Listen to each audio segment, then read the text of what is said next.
Hang Oh, on. you can't hear me. Never mind. There we go. You're done. Yeah, we're rolling. So yeah, we're good, Stuart. Whenever you are. Okay. All right, I'd like to welcome our defending champion, Justin Thomas, here to the interview room at the World Golf Championships, FedEx St. Jude Invitational. Justin, just coming back to Memphis 1 year later, just maybe some thoughts on defending your title and coming back to TPC Southwind. Of course, I know you and a lot of other players love. Yeah, it's a great track. It's it's all right in front of you. You know, I think it's one of those places.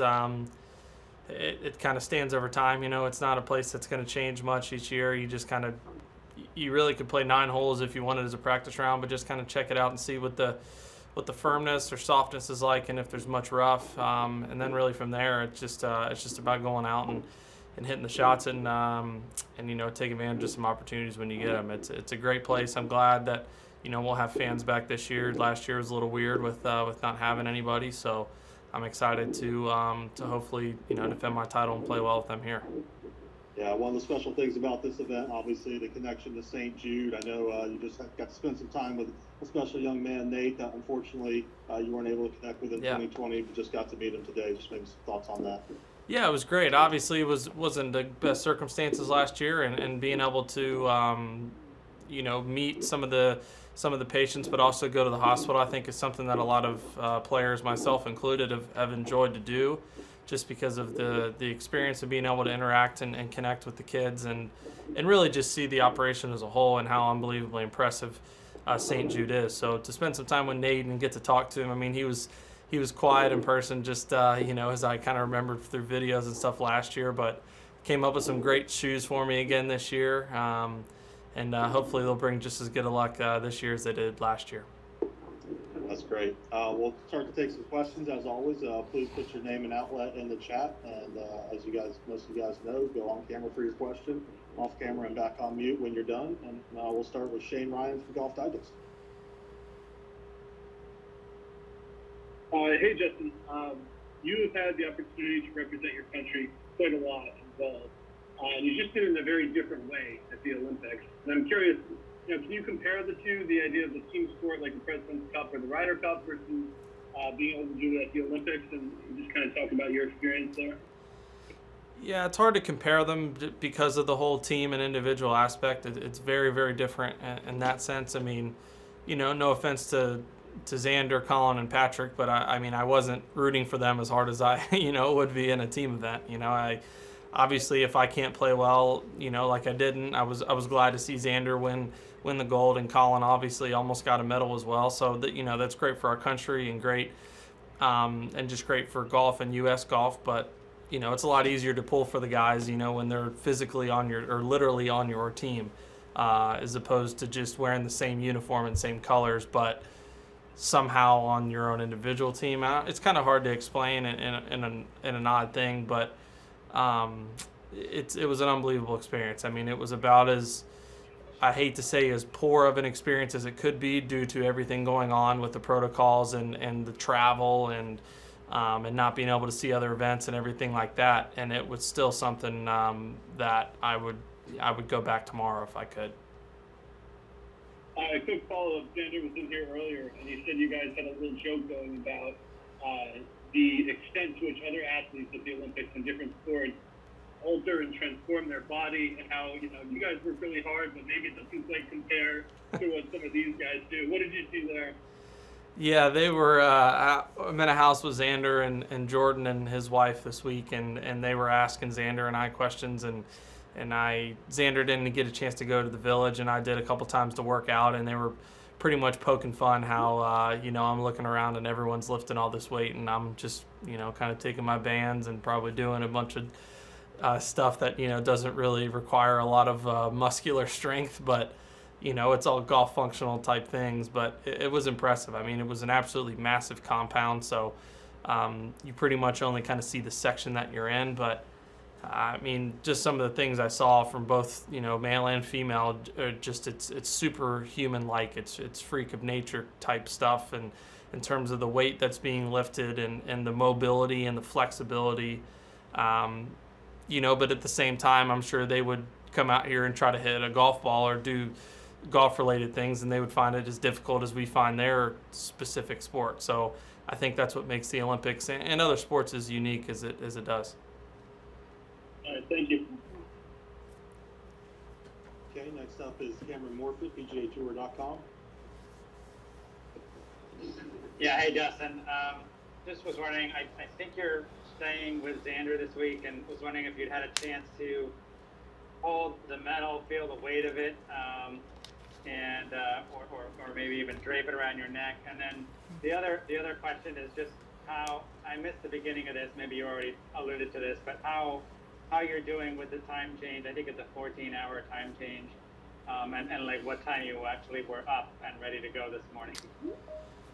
Yeah, I'm in a house with Xander, and I checked the medal out. I mean, as soon as I saw him, I wanted to see it. I mean, I saw it with Rosie however many years ago. We were, we're both represented by Mark Steinberg, so we had a big thing one night, I think, during a major, and Rosie brought the medal over, so I saw it then. But being a little closer with Xander and obviously in a house with him this week, I felt a little more comfortable, taking it from him or being like, hey, let me see that kind of thing. And it's really cool. I mean, I said that obviously I'm very jealous of anybody who's ever won any other major or other tournaments that I haven't, but that might have been like the most jealous of someone I've been. I mean, that gold medal is just so sick, and it is so cool. It's so unique. Yeah, there's a lot of, like I said, I would love to win the other three majors, and I'd love to win a gold medal at some point, but it was pretty awesome holding and seeing that thing, and it is extremely heavy. But this morning I slept till my alarm at 6:30. I would have loved to sleep as late as I wanted, but I knew just doing this before that the sooner you get your body clock adjusted to where you are, the better. So I got in bed at 8:30 last night, and I woke up at like 11:30 or 11:45 with all my lights on, so I didn't even make it long enough to turn my lights off. So I was clearly exhausted, and then I woke up like one point in the middle of the night, was awake for probably 10 minutes, but I wasn't too pleased when my alarm went off at 6:30 this morning, but it was all right once I got moving. But I'm starting to drag a little bit right now. All right, best of luck. Thanks. Thank you. Okay, next up we'll go with Clayton Collier at ABC 24. Hi, Justin. Just obviously the big news here in Memphis today was for next year it'll be, instead of a WGC, having the first round FedexCup Playoffs here in Memphis. Can you just speak to the course and the magnitude of this event, and what that means for Memphis going forward? Yeah, obviously I'm very excited. I mean, having success at this golf course, and I think a lot of people, as much as they like it, they're also very excited. Memphis it seems like they get a pretty good showing here in terms of some fans coming out, and I mean, FedEx is clearly done so much for the PGA Tour, both with the playoffs and this event. So it seemed very fitting to be able to have this event involved in the playoffs and start the FedexCup Playoffs. With the ending with the Tour Championship. So I think it's a great move. I'd heard about it through the pack a little bit, and was glad to see. It seems like the positive, I guess, talk that it's gotten since it came out. And then if I could just follow up, with Nate here just a couple of minutes ago, getting to see him, what kind of difference is that? I know that was such a meaningful aspect of this Classic or Invitational and soon-to-be championship for an event here to have the St. Jude patients out here. It's great. I mean, I've only played in this event, 2 or 3 times? 2 times? Yeah, 2 times, 19 and 20. So this is going to be my third. And I've always wanted to play the event. I just didn't play the week before major. So, before the U.S. Open, it didn't unfortunately make sense schedule-wise. So I was glad to see it go to a WGC. Although I obviously loved Akron as well, but I was glad to see it come an event to where I felt like I could play and it made sense. So coming here, and then once I first went to the hospital the first year, I was blown away. I'd heard how powerful it was, heard how special it was, and it exceeded all expectations through that. And not being able to do that last year, but also, not being able to have the interaction with Nate, who designed the shoes and was a golf fan, and just being able to just meet him So many things were done virtually last year, that being one of them. So it was great to see him in person. And, when I was kind of getting ready and everything like that with people from the tour, they're like, oh, he grew a little bit from last year. And it's like, well, I mean, all I saw was over an iPad or got to meet him through that. So I was glad to see him in person this year and get to go back and forth some. Thank you.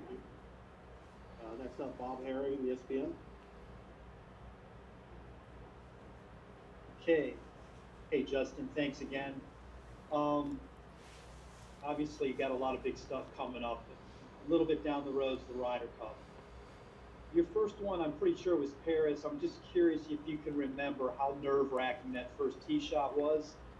And does that compare to anything else in terms of nervousness? Obviously, you're in a contention in a major. These things are nervous, but to actually have the first shot of the competition, guys talk about how nerve-wracking it can be. Just curious how it was for you.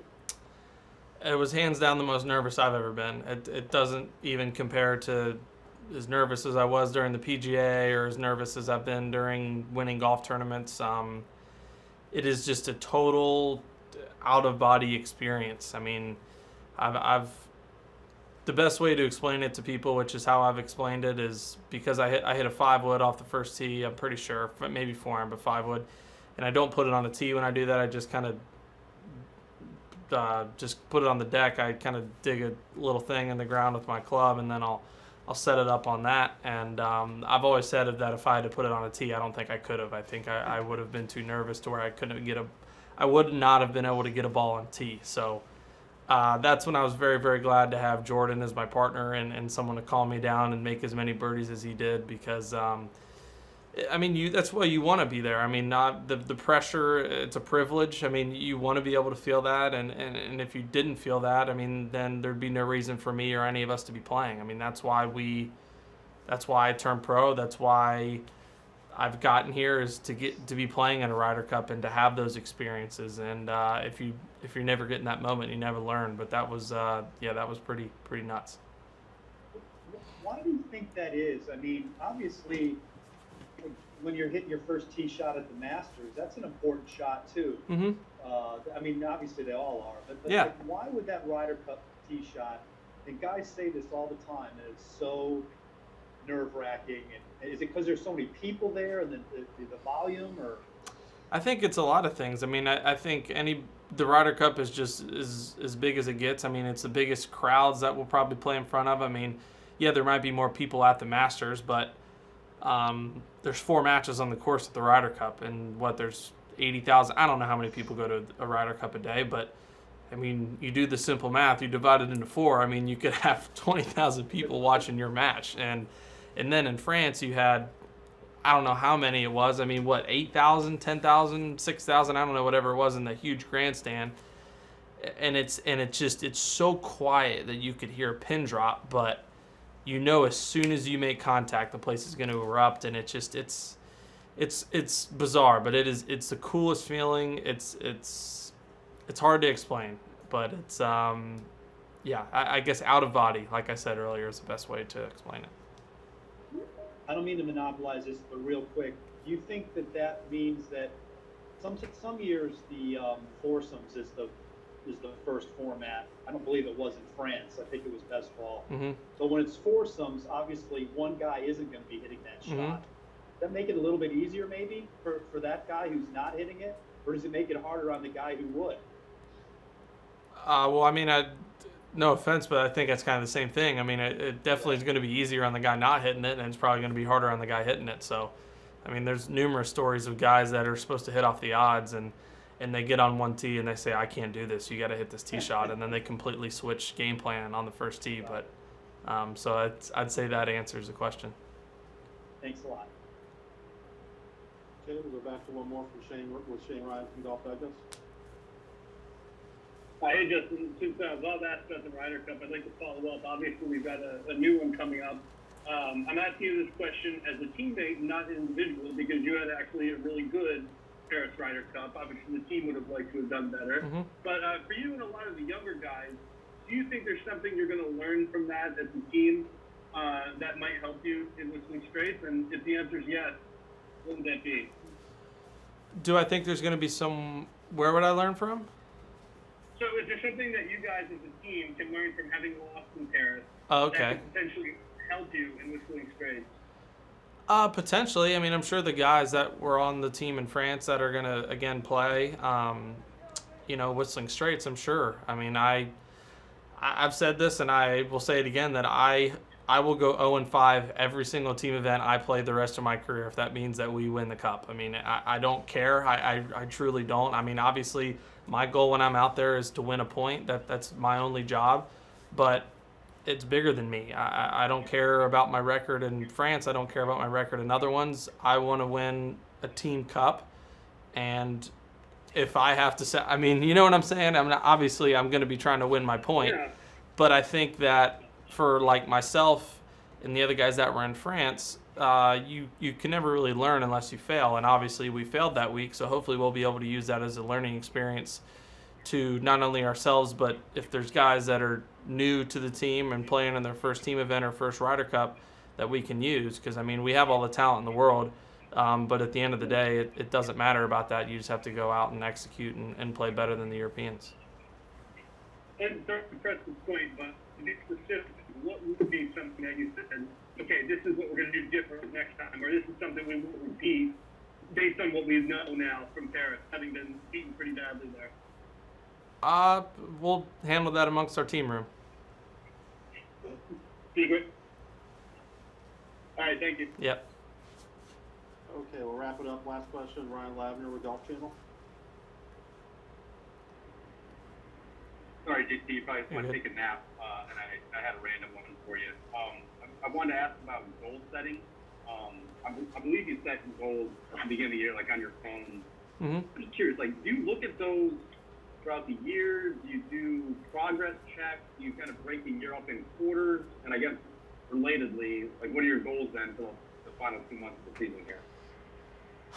Yeah, I'd look at them every once in a while. I mean, I don't necessarily like, all right, once I get through Augusta, I'll check them. Once I get through the U.S. Open, I'll check them or whatever. But it's just something where maybe if I want to look at them every once in a while, I will. I mean, I have a general idea of what they are. I mean, the majority of my goals I can no longer accomplish this year, but there's still a handful that I can still accomplish the rest of this year. So, I mean, that's just all we're looking forward to, and all I'm really working toward is I mean, I've other than 1 week or really one weekend, I've had a very poor year in my mind, and the results haven't been there, and it's been the hardest I've had to work, and it's the most I've struggled, but I'm just working to try to get out of that, and I feel like I've been a lot closer these last month or so to playing some really, really good golf, and it's just kind of fine-tuning it. So in terms of specific goals, I mean, I'm just trying to play some better golf and get more consistent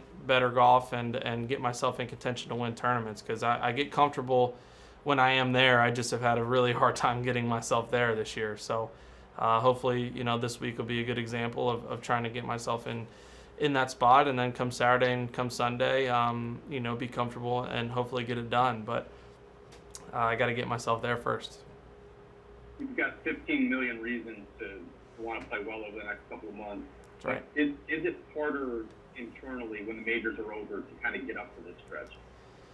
Not for me. I mean, it definitely is harder to look at the year as a whole, knowing that I played so poorly in the majors. Yeah. I mean, that's a huge part of my season, and even if I win these last 4 events, it won't be a great season to me because I didn't win a major. So, it'll be a really, really good season, but it's hard to be great if you don't win a major. So I understand what you're saying, but no, I don't have a hard time. I mean, getting myself ready for this event or getting myself up for the playoffs and the Tour Championship. I mean, it's anytime you have a chance to add your name to history, that's good enough for me. Okay, thanks for your time. Have a good nap. Thanks. Okay, Bob Herron going to ruin that nap. One last question from ESPN. Come on, Bob. Sorry, real quick. If you could, would you add a team element to the Olympics? The format gets kicked around a lot. Obviously, 72 holes is the best way to decide an individual, but would you be in favor of that? In other words, having both? I think it's one of the. I guess you could have both, but I would prefer team just because we don't have that much of it. I mean, we have so many individual events, and I love the team aspect, and it feels like a team event when you're over there. So I would have no problem at all it becoming a team event. I mean, the hard part is obviously, some countries are deeper than others, but that's just, I guess, how it is. And so I mean, it would be hard to try to get the format perfectly and get it, fine tuned. And you could, run into some crazy years where, guys from the U.S., number 4 or 5 in the world might not even have a chance to go. So that's kind of crazy. But yeah, I wouldn't mind it at all. I think it'd be cool. Thank you.